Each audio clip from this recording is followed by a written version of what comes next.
Hola, ¿qué tal? Buenas tardes, soy el doctor Edgar Jesús Tavares. El día de hoy vamos a continuar con el abordaje de la toma de muestras de los puntos preanalíticos sobre el margen de control de calidad. Vamos a hablar de otro tipo de muestras que ya no son las pruebas sanguíneas como tal, pero vamos a comenzar con esta diapositiva,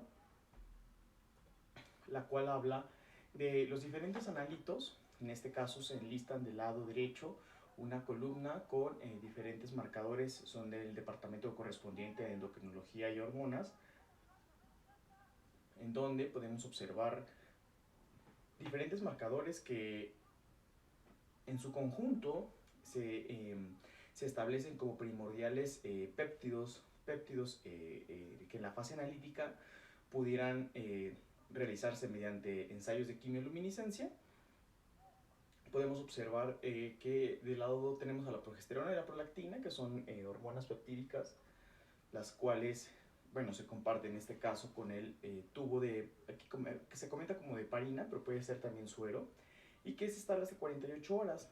Posteriormente, pues el antígeno prostático, las proteínas específicas y la aparato-hormona, de igual manera se pueden realizar en suero y la PTH exclusivamente de ETA, y que es estable hasta 24 horas dentro de su tubo y no centrifugado.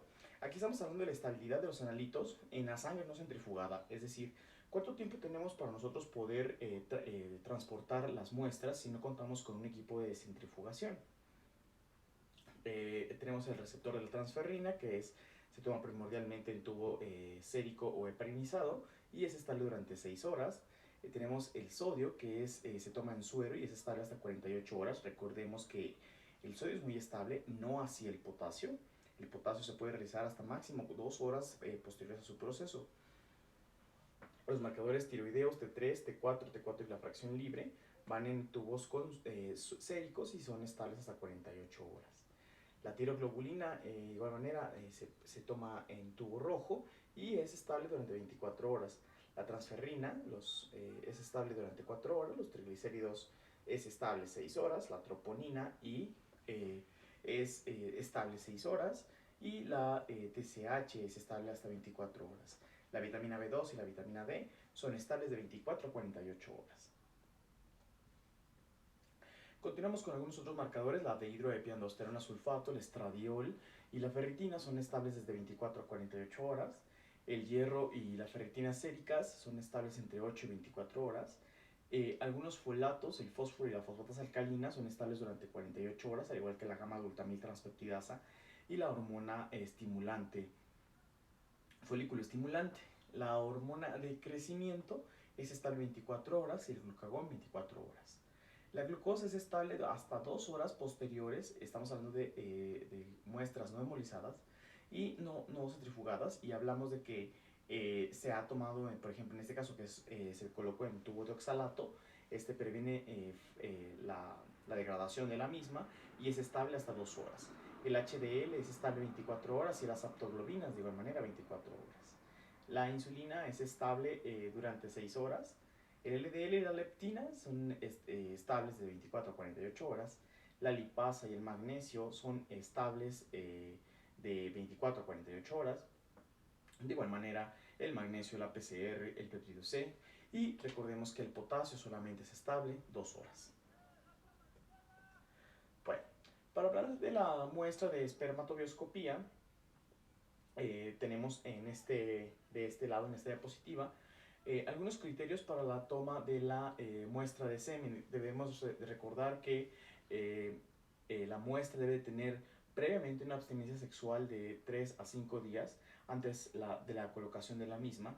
Recordemos que un tiempo menor no asegura por completo la espermatogénesis adecuada, y un tiempo mayor de 5 días ya asemeja algunas alteraciones en la licuefacción o inclusive en la morfología de los espermatozoides, que ya tienen tiempo de más dentro del parénquima testicular. No orinar como mínimo en las 3 horas previas a la toma de la muestra, y obtener la totalidad de la muestra del semen por medio de una sola masturbación. Y la muestra debe ser entregada inmediatamente en el laboratorio clínico. Lo ideal es que se deposite dentro del laboratorio clínico, dado que se debe de estudiar dentro de las primeras horas a temperatura ambiente. Recordemos que la licuefacción tarda de entre 45 minutos a 60, 90 minutos, y posterior a la lisis del coágulo de fibrinógeno, nosotros debemos de hacer el análisis de la movilidad de los espermatozoides, y debemos hacer la tinción con eosina para poder realizar la necropsia de los mismos. El tiempo de entrega por lo regular oscila entre los 12 y las 24 horas de proceso. El método es una microscopía directa con diferentes tinciones y diferentes pruebas, las cuales se van a practicar a los espermatozoides para determinar si son viables o si tienen alguna alteración morfológica. Bueno, vamos a hablar un poco del tamiz neonatal. Esta prueba metabólica o bioquímica se realiza a todos los bebés, o debe de realizarse a todos los bebés como parte del diagnóstico oportuno, según establecidas las guías de práctica clínica y la norma oficial mexicana, al igual que la Organización Mundial de la Salud especifican que se debe de realizar la prueba entre los días 2 y 5 después del nacimiento del bebé. Esto nos va a determinar cuáles son las condiciones bioquímicas en las cuales el feto se ha desarrollado dentro en su etapa embrionaria y fetal, y va a dar alusión a cómo son las características bioquímicas en la actualidad. Estos datos son muy importantes debido a que la gran mayoría de los errores innatos del metabolismo van a desencadenar en retraso en el crecimiento o retraso neuropsicomotor. Entonces es muy importante que nosotros podamos entender qué es un error innato del metabolismo. Bueno, un error innato del metabolismo es una afección congénita en la cual el bebé es incapaz de desencadenar una cadena o una vía metabólica específica, porque carece de una enzima o carece de un sistema de enzimas que puedan degradar o transformar ciertos metabolitos en otros más simples. Desde tiempos remotos se estudia primordialmente dos enfermedades metabólicas, como lo es el hipotiroidismo y la fenilcetonuria. En el hipotiroidismo lo que pasa es que el bebé es incapaz de producir las hormonas tiroideas pertinentes para activar procesos génicos o de transcripción génica a nivel celular, como son la T3 y la T4, y ello desencadena en que el paciente pues manifieste la sintomatología propia de un hipotiroidismo. Al final de cuentas, él está en desarrollo, él está en crecimiento y necesita de estos factores para poder desarrollar adecuadamente su sistema nervioso y psicomotor.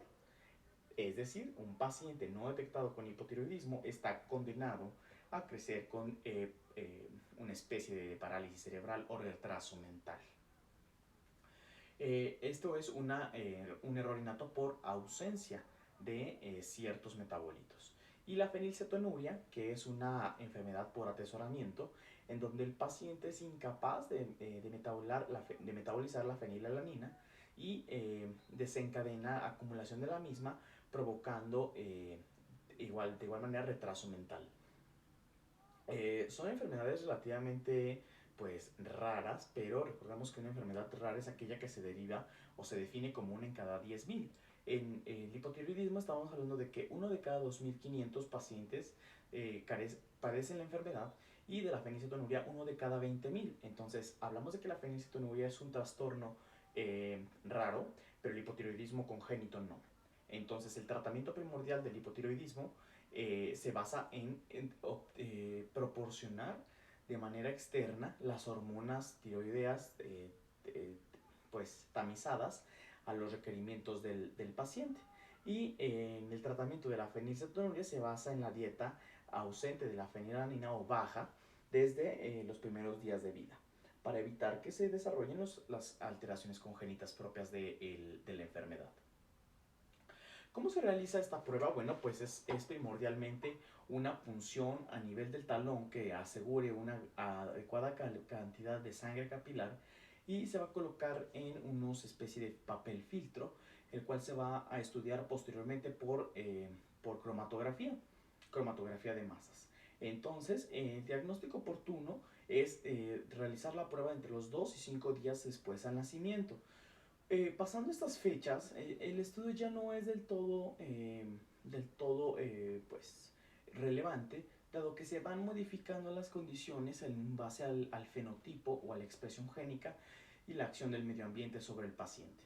Entonces tenemos acá cómo la historia del tamiz neonatal, cómo se ha ido modificando desde su propuesta hasta el 2016, donde se han ingresado nuevas alteraciones metabólicas, como lo es la fibrosis quística, que es una alteración en los canales de sodio y que ello conlleva a alteraciones de la movilidad ciliar de los epitelios ciliados, como son propiamente los del pulmón, en donde las secreciones se vuelven viscosas y pues generan pancreatitis, generan alteraciones pulmonares y los pacientes pues se ven pues afectados por este tipo de enfermedades y la esperanza de vida es muy baja. En México no se ve que sobrepasen más allá de los 18 años. Entonces, el tamiz neonatal se vuelve una herramienta diagnóstica importante y que debe de ser promovida para la realización de la misma en los pacientes de recién nacidos. Es importante explicarle al paciente o al familiar del paciente los requerimientos y pues el proceso mediante el cual se van a realizar estos estudios. Dentro de la técnica es importante que nosotros realicemos una recolección adecuada de las muestras de sangre capilar. Es decir, aquí tenemos 3 imágenes en las cuales esta muestra es inadecuada debido a que existe en la primera escasa cantidad de sangre y que se ha entremezclado en múltiples ocasiones. Son diferentes gotas que se han estado intermezclando entre sí y que no cumplen con los requerimientos para análisis sobre el espectrofotometría o la colorimetría. Tenemos posteriormente una imagen en donde se han empalmado múltiples muestras, pero aparte la sangre se encuentra en una etapa diferente de degradación. Es una etapa de degradación en la cual ya se observa prácticamente los defectos finales de la hemólisis. Y en el número 3 es donde no se dejó secar adecuadamente la muestra y se observa parcialmente hemolizada. Podemos observar cómo existen márgenes hemolíticos y el color de los colchoncillos son extremadamente rojos rutilantes. Entonces, estas son formas inadecuadas de remitir la muestra. Lo importante es una adecuada toma. Tenemos en el esquema la presencia de una imagen que hace alusión al arco plantar del paciente pediátrico y se trazan 2 líneas que van de los perfiles laterales y mediales del malleolo y de la fascia plantar, en donde genera un pequeño especie de remanente de tejido, el cual está desprovisto de la fascia plantar y que es altamente vascularizado. Es en esta región donde vamos a realizar la punción con una lanceta automática. Es una lanceta automática especial que tiene 2 milímetros de longitud. Es una estructura que va a realizar un corte pues, longitudinal que va a asegurar una adecuada gota de sangre que vaya a rellenar por completo el círculo del papel filtro. Pues, si no se cuenta con esta lanceta, lo ideal es utilizar una aguja de Vacutainer y realizar una punción profunda. En este caso es muy importante que realicemos una adecuada punción para que el flujo sanguíneo sea el adecuado y no estemos batallando o vayamos a tener una mala toma al final de cuentas y que tengamos que puncionar nuevamente al paciente. Son este tipo de lancetas que son especiales, son lancetas automáticas, las cuales vienen precargadas, se quita el tapón y se hace contacto con el área o el tejido de la región del talón del paciente. Se dispara automáticamente la lanceta y va a generar una herida o una lesión lineal que va a asegurar el flujo sanguíneo para poder llenar o tomar adecuadamente los círculos que van a terminar en el análisis posterior. Aquí observamos cómo el personal de laboratorio sujeta adecuadamente el tobillo del paciente, realiza la punción y posterior a ello realiza la colección de la sangre. Es muy importante contar con esos instrumentos debido a que asegura la toma de la muestra, evita las segundas punciones y evita las segundas o que el lugar de referencia nos pida nueva muestra. Es muy importante, tenemos tres tipos de tamices, el tamiz básico, el tamiz ampliado y el tamiz genómica, en donde en el tamiz genómica son mucho más estrictos por la cantidad de metabolitos o de analitos que se emiten en el resultado. Por ello, contar con ese tipo de lancetas favorece y prácticamente asegura la toma de la muestra.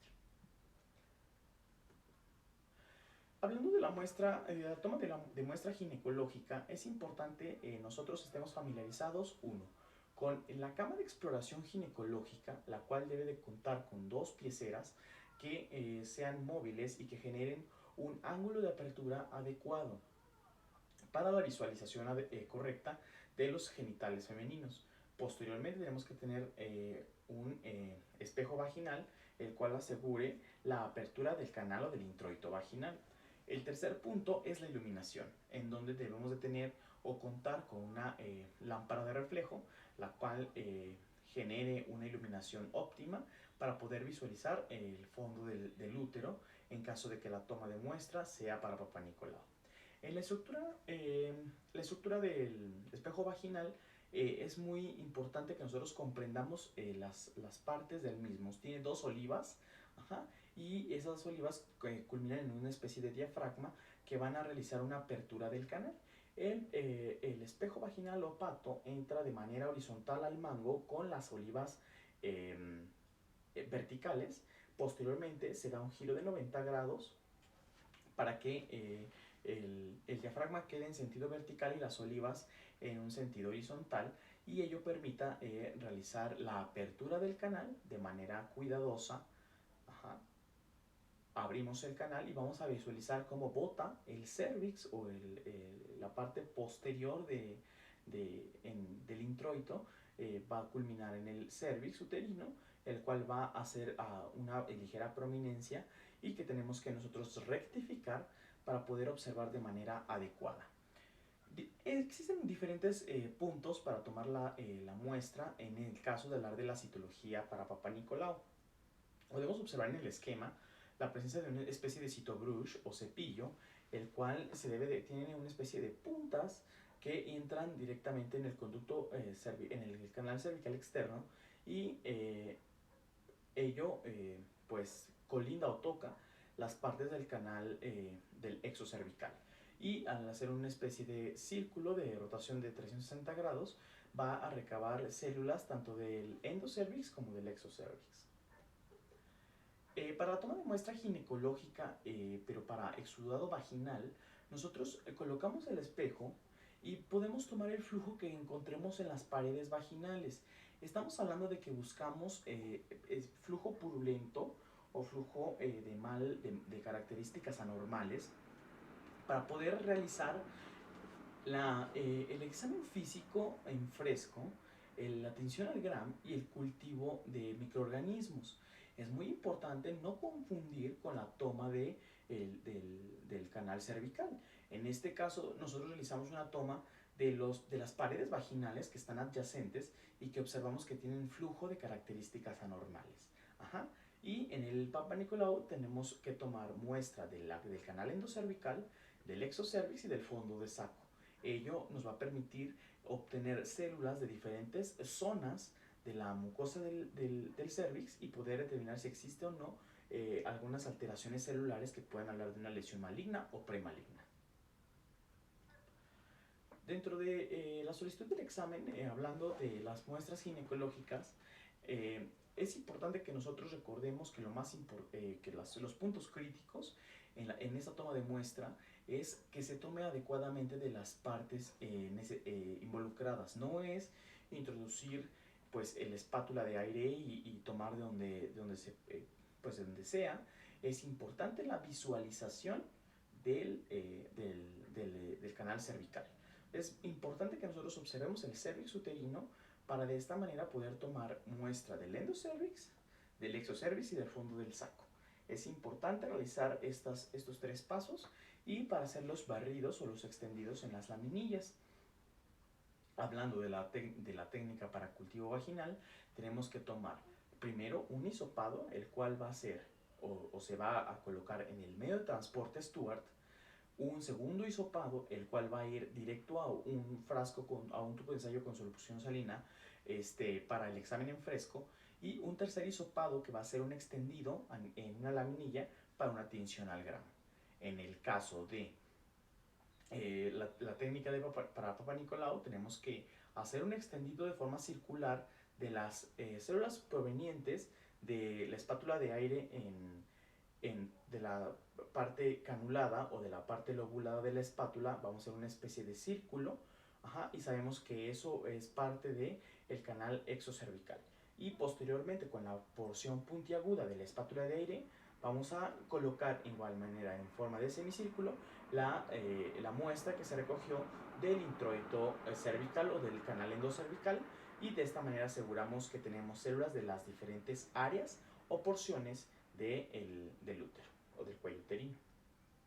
De esta manera, tenemos que es importante, una vez que hemos colocado las muestras dentro de, más bien en las laminillas, tenemos que hacer una fijación. La fijación debe de ser con el aerosol de fijación que nosotros solemos usar, solamente colocar la laminilla a 15 centímetros del aerosol y hacer un rociado, dejar secar para poder enviar al servicio de patología. Para la tinción al grano no necesita ser fijada esta muestra. O en su defecto, si no se cuenta con el fijador en aerosol, se debe de utilizar formalina al 10%.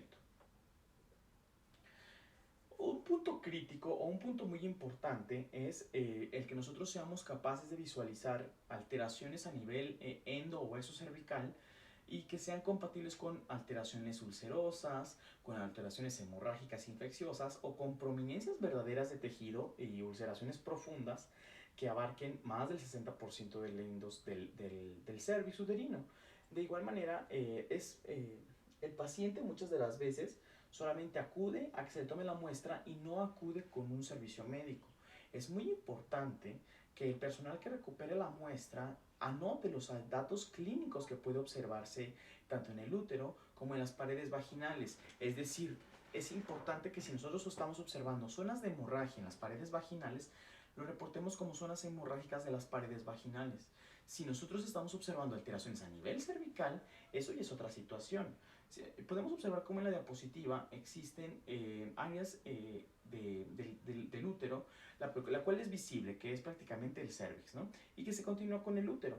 Sin embargo, en relación al canal endocervical, puede estar ocupado o puede estar secretando material purulento, pero de igual manera puede tener áreas de hemorragia petequiales, pero puede tener proliferaciones o irregularidades en su morfología.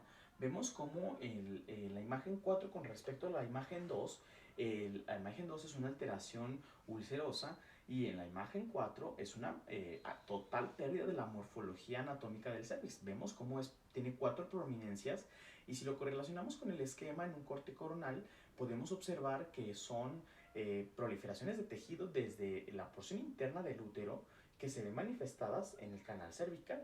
Esto se trata de una neoplasia verdadera. Eso nosotros estamos obligados a reportarlo al servicio de patología, porque en caso de la muestra ser insuficiente o no satisfactoria, se debe de tomar nueva muestra. Este paciente no se puede dejar ir sin un diagnóstico. De igual manera, podemos observar diferentes alteraciones en el patrón de configuración del cervix, donde podemos observar la presencia de áreas hemorrágicas no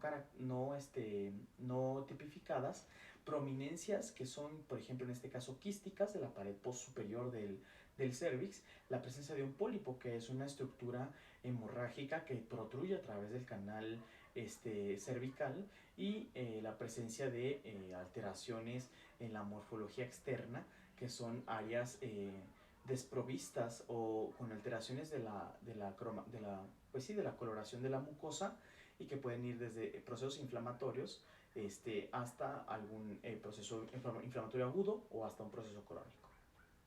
De igual manera, Tenemos algunas otras lesiones, las cuales son prominencias o que modifican el eje del órgano y que pueden tener adyacentes o asociadas áreas de hemorragia.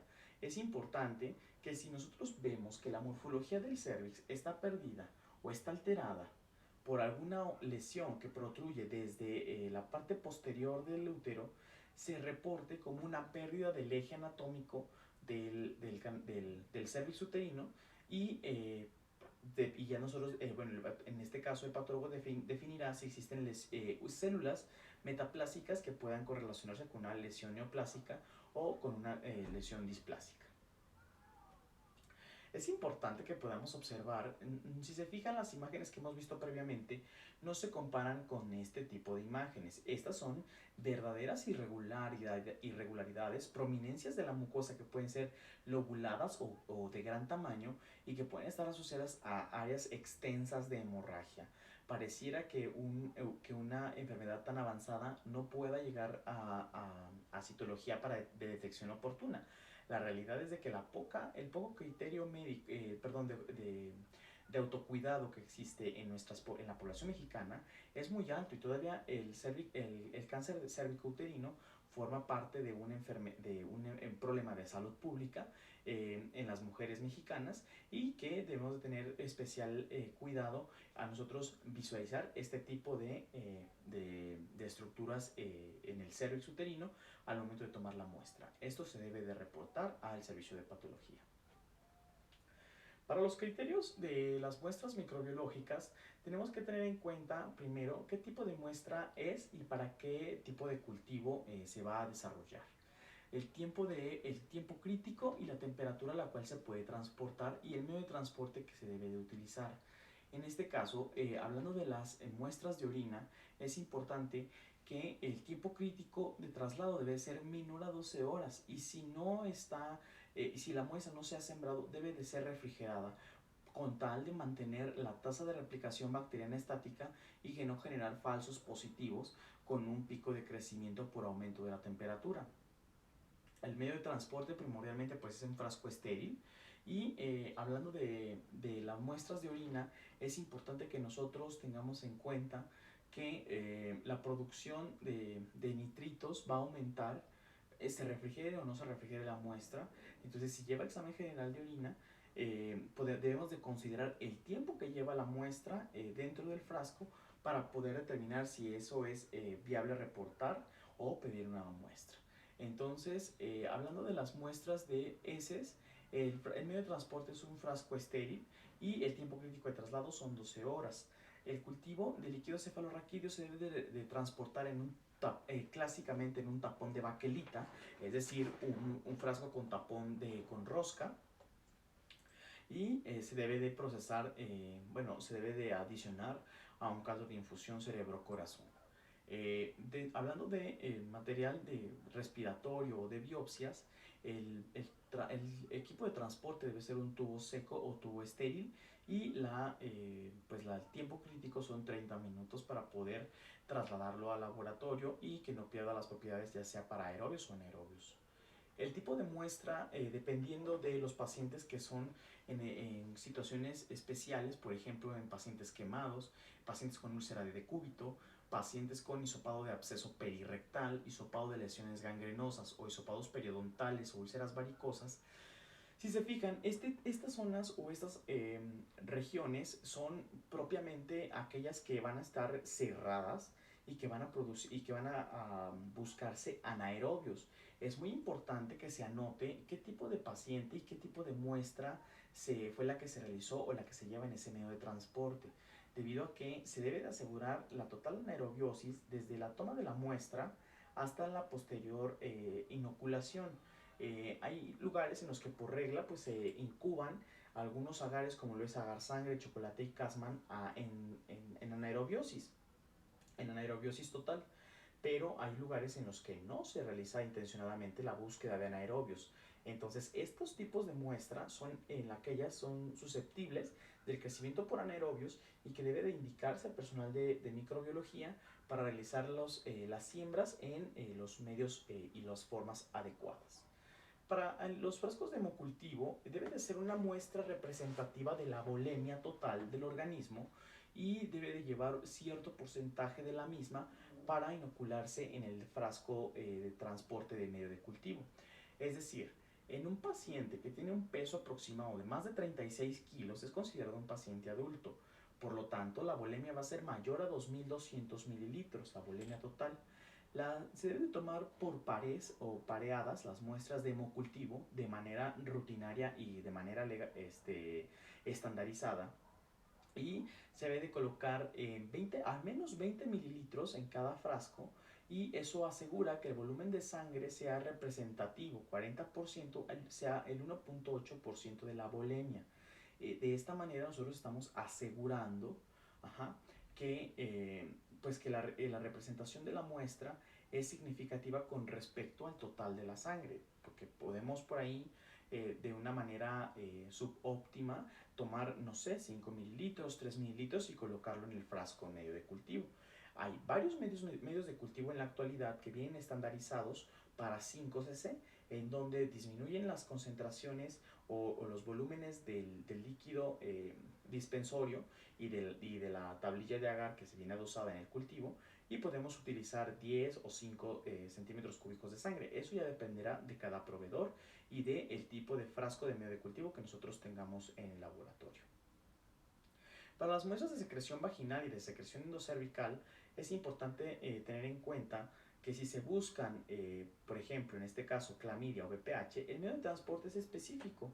Es un caldo que es un caldo para cultivo celular, el cual mantiene íntegras las moléculas de este microorganismo, de la clamidia o del VPH, para su posterior amplificación por medios moleculares.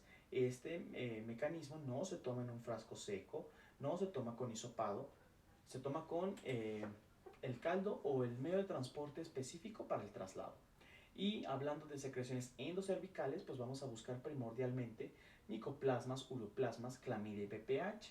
Hablando de la porción de bacteriología, el hisopado seco, las dos laminillas y el medio de transporte en Stuart es lo mínimo que necesitamos para poder hacer un cultivo de canal endocervical. Y para un cultivo de secreción vaginal, que ya hablamos la diferencia entre uno y otro, podemos realizar la parte del cultivo de bacteriología, donde necesitamos, ya sabemos, el fresco, el gram y el medio de traslado Stuart para la siembra posterior.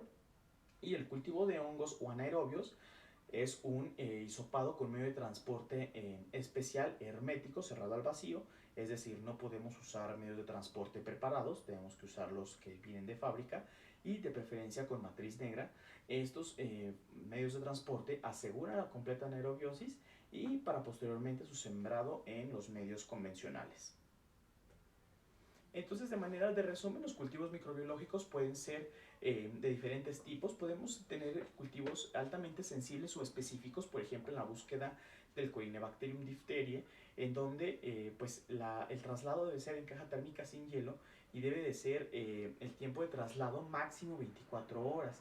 Es un microorganismo que prácticamente se encuentra erradicado, sin embargo, existen brotes endémicos en los cuales se puede presentar, y lo más importante es que nosotros recordemos que son recogidos por mediante hisopo y con medio de transporte hermético, que es el medio Stuart.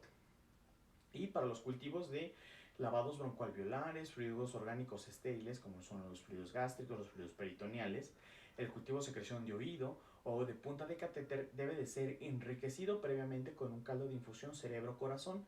Es decir, se puede tomar la muestra directamente en un medio con caldo de infusión, o del medio de Stuart pasar inmediatamente al caldo de infusión y darle el crecimiento, darle la oportunidad de proliferación de 24 horas en incubación, y posteriormente hacer el traspaso a los medios sólidos.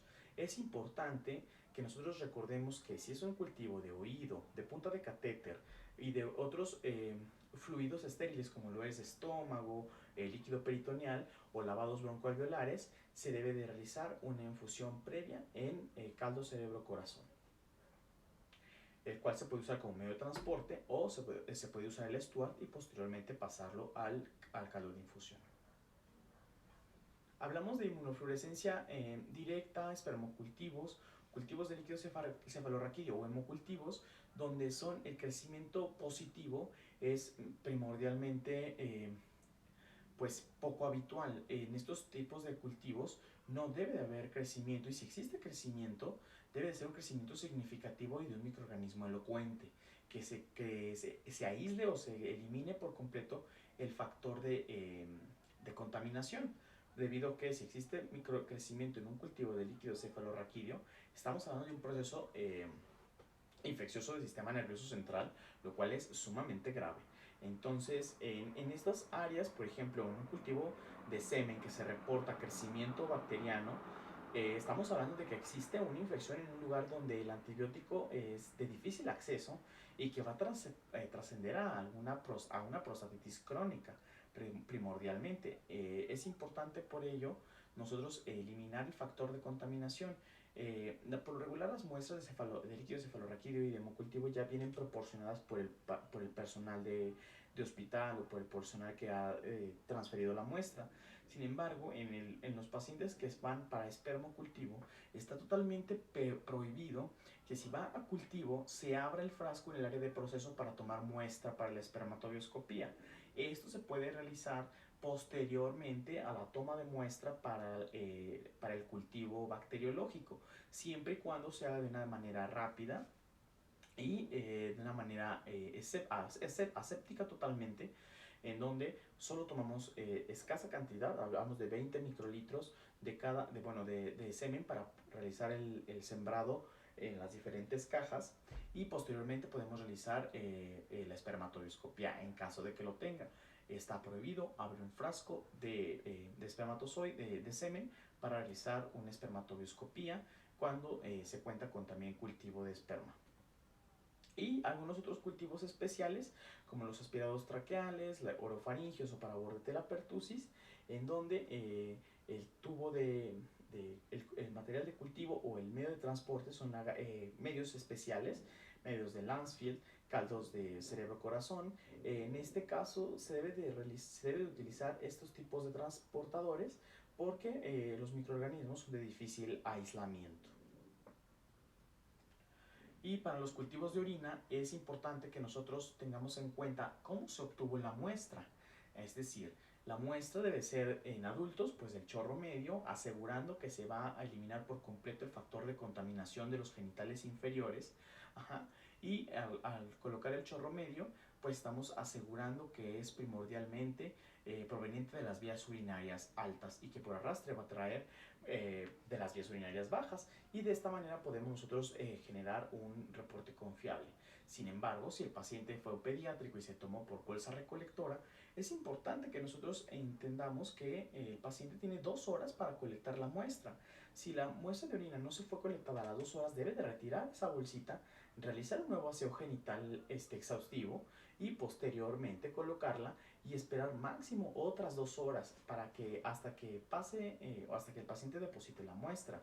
Si esta situación no se hace de esta manera, podemos tener contaminaciones de las orinas, y tengamos en cuenta una cosa: 2 microorganismos en infección de vías urinarias, 2 microorganismos pueda ser probable que coexistan en un mismo ambiente y que puedan estar afectando la vía urinaria. Sin embargo, solo uno de ellos ha colonizado por completo la vía urinaria. Es decir, uno es contaminante y el otro es el patógeno por excelencia.